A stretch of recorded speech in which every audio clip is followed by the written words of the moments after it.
มา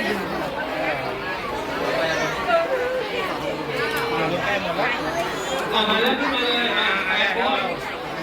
พักนี่8 คนต้องแยกกันเกินออก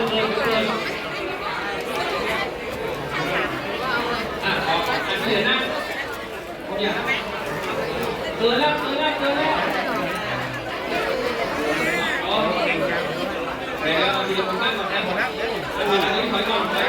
คนที่นั่งรอกันเนี่ยสำหรับการลูกที่นั่งจะแยกที่เดี๋ยว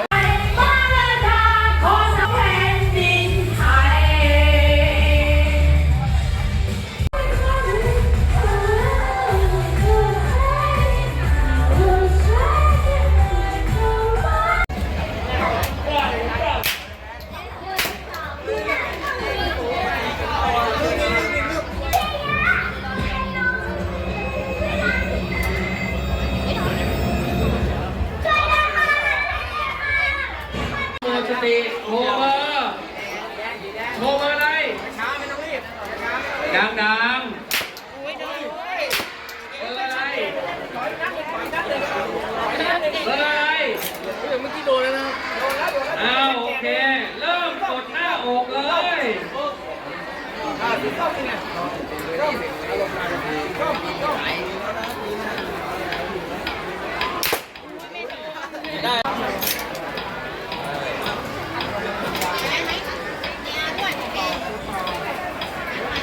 มาพร้อมไหม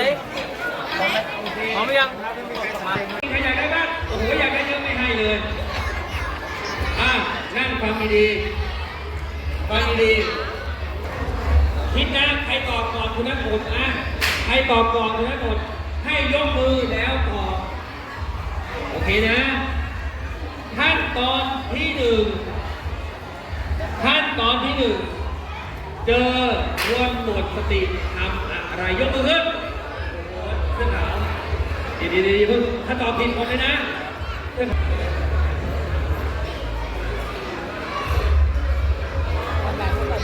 ถ้าหัวใจไม่ใช่แล้วขั้นตอนที่ 1ประเมินสถานการณ์ไปเลยไปรับของรางวัลเลยบอกแล้วไม่ตอบผิดไม่ได้นะแต่คนนี้ได้หมดถ้าของหมดให้กับผมด้วยได้เฮลิคอปเตอร์ไปแล้วรีบกลับบ้านเลยนะบินเลยคิดดีพยัญชนะคู่ครับ